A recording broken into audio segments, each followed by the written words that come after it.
Dr. Zakir Naik. My name is Sinto John. I work for RAK Ceramics as a sales executive. I'm a Christian and a strong believer in Jesus Christ as my God. I'm well aware that all Muslims do consider Jesus Christ to a high regard as a prophet. My question is regarding the issue on prohibition of pork in Islam. My first question is, do you consider all the words of Jesus and the miracles performed by Jesus as mentioned in the Bible? And if so, let me explain to you one thing. The premise in which Christians believe that pork or no food is prohibited is from the gospel when Jesus says that whatever comes into you goes out of you, but what comes from your heart is what makes a man pure or impure. So if you consider that, then why do you think, and if you consider Jesus as a prophet, then why do you say that pork is prohibited in Islam? And if not, what do you think Jesus meant by when he said that? Before I answer the question, I'd like to welcome the chairman of the Dubai International Holy Quran Award, Mr. Ibrahim Bumala, and also the deputy chairman, Dr. Saeed, for giving us a wonderful opportunity and making us available this hall till so late also, mashallah. I'd like to thank him. And I pray to Almighty God that He gives more opportunity for people of Dubai to hear such lectures, and so that more and more people get hidayah. And inshallah, the thawab of the people accepting Islam will also go to the Dubai International Quran Award, inshallah. To Dr. Ibrahim Bumala and also to Sheikh Muhammad, inshallah. The brother asked the question that, do I believe in the miracles of Jesus Christ mentioned in the Bible? Brother, I believe whatever is mentioned in the Bible, if it matches with the Quran, I believe in it. If it goes against the Quran, I disbelieve in it. If it does not go against, does not match, it is ambiguous. Whatever is matching with the Quran, I believe in it. As far as the second part of the question is concerned, that you say regarding the prohibition of pork, it has been nullified because Jesus Christ, peace be upon him, says, whatever comes in to you goes out, and main thing is from your heart. How does this nullify? You fail to realize that means you are not reading the Bible.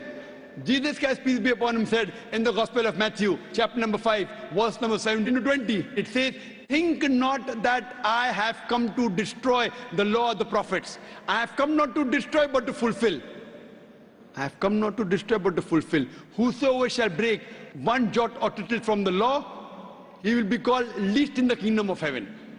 That means you cannot break one jot or tittle from the law. That's what Jesus Christ, peace be upon him, says. Now you pick up another verse and says, what comes into you goes out, what is from your heart, you can have pork. Where does it mean you can have pork? You're contradicting your God, Jesus Christ, peace be upon him. It says, think not that I have come to destroy the law of the prophets.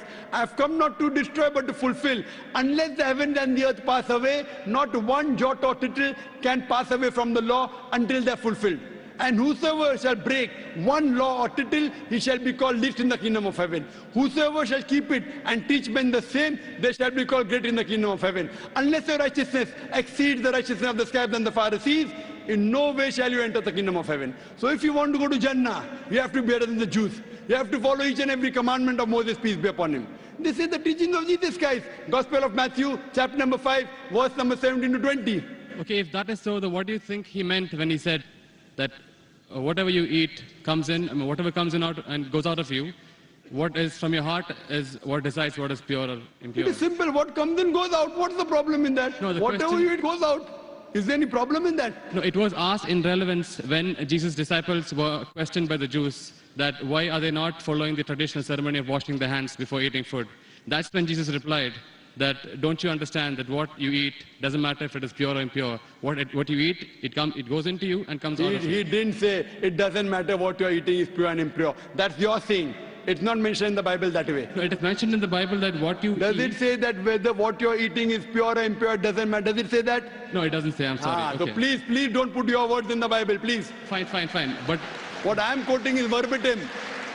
Fine. You can check up. I'm quoting from my memory. I don't have the Bible in front of me. But you're saying, you're putting your words into the Bible. No, but he definitely said that what you eat comes out of you. Of course, what you eat has to come out. What you eat has to come out. We are human beings. He wouldn't simply state that for, I don't know, for no man's sake. It is simple. What you eat comes out simple. Your heart means it is from your heart. That means your heart should follow the commandment. No, Because what Jesus he- Christ, peace be upon him, said earlier, don't break one jot or tittle. So if your heart is in it, you will not break a single jot or tittle. Simple explanation. Fine, You but don't he have to was- be a doctor of divinity. He was trying to prove the Jews wrong by saying that it is not important. No, not at all. He wasn't trying to do that. That's what you think. That's what the church tells you. It's plain black and white. No, Jesus said you cannot break one jot or tittle from the law. So where is he telling the Jews to break the law of Judaism? He's not telling that. He is not giving any indication for the Jews to break the laws of Judaism. He is telling them to obey it. It is your understanding of the Bible. Nowhere does the Bible say that. He did think that the Jews were not completely obeying the laws. They had- Correct, I agree with you. They were not completely obeying because they did not believe in the fulfillment of the Messiah. Because the Jewish scripture says there's a Messiah to come. We Muslims, we believe in it. The Jews don't believe. So he was trying to explain to them, I am the Messiah. But that doesn't mean he was trying to break the laws of the Jews. He was trying to fulfill. Think not that I have come to destroy the law of the prophets. I have come not to destroy but to fulfill. Simple. I am asking you, do you have pork, brother? I'm sorry? Do you have pork? Yeah, I mean, occasionally. That means you're not a good Christian.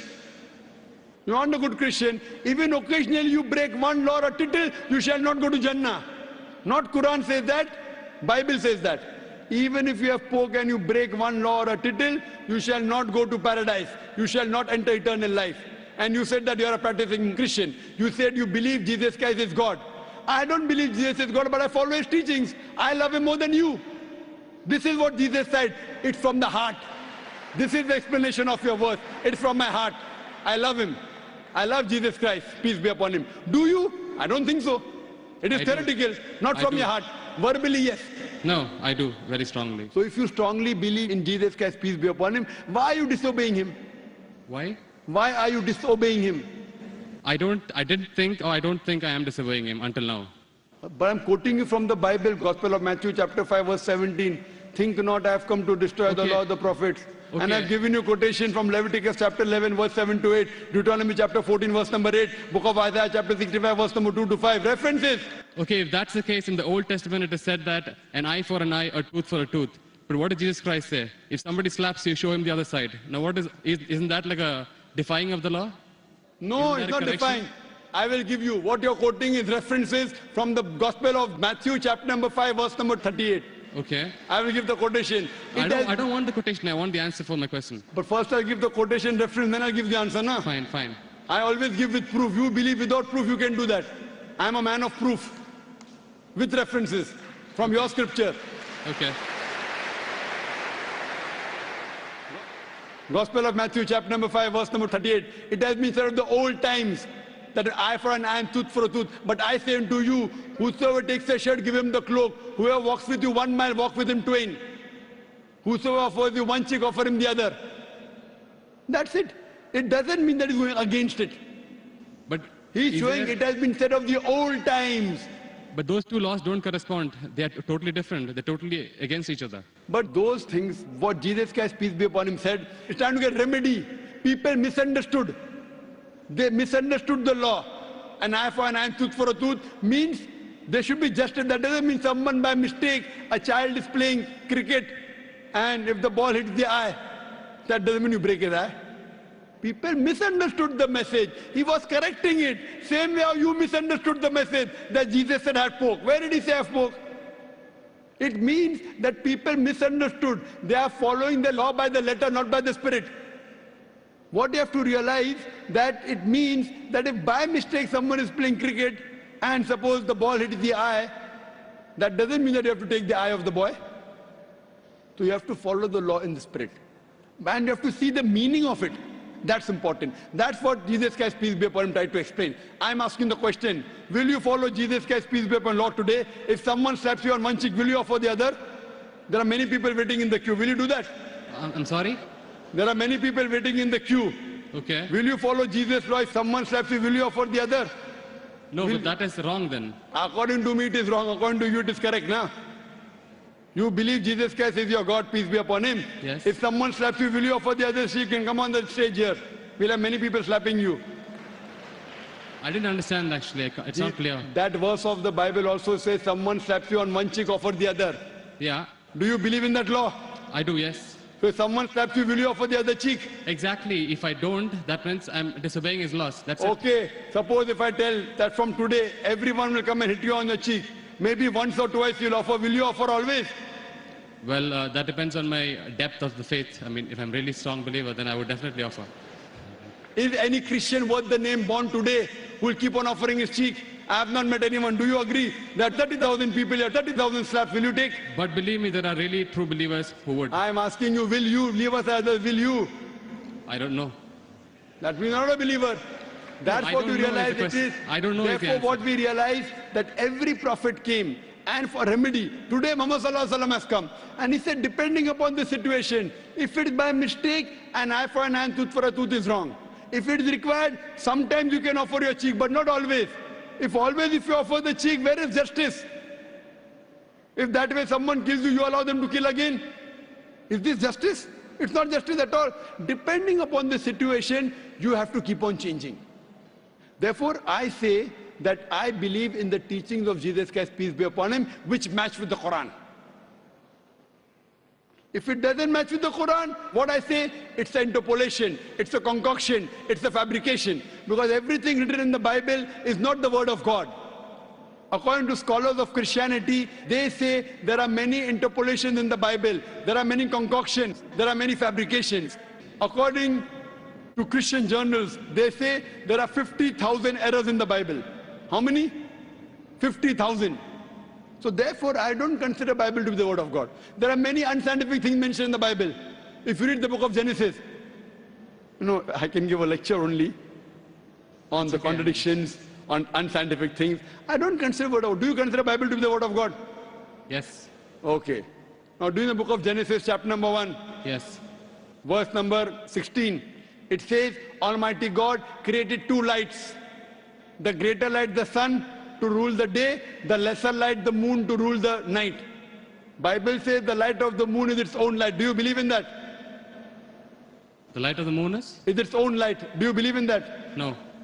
That we don't believe in the Bible. Bible says in the book of Genesis, chapter number 1, verse number 14, Almighty God, He created the earth on the third day, created the sun on the fourth day. That means the earth and vegetables came before and sun came later on. Do you know science, brother? I'm sorry? Do you know science? Yes. The Bible says earth came first and then came sun. Is it correct? I don't know. No. Scientifically, is it correct? The earth came first and? Then the sun came. Earth came on the third day, sun came on the fourth day. Is it possible?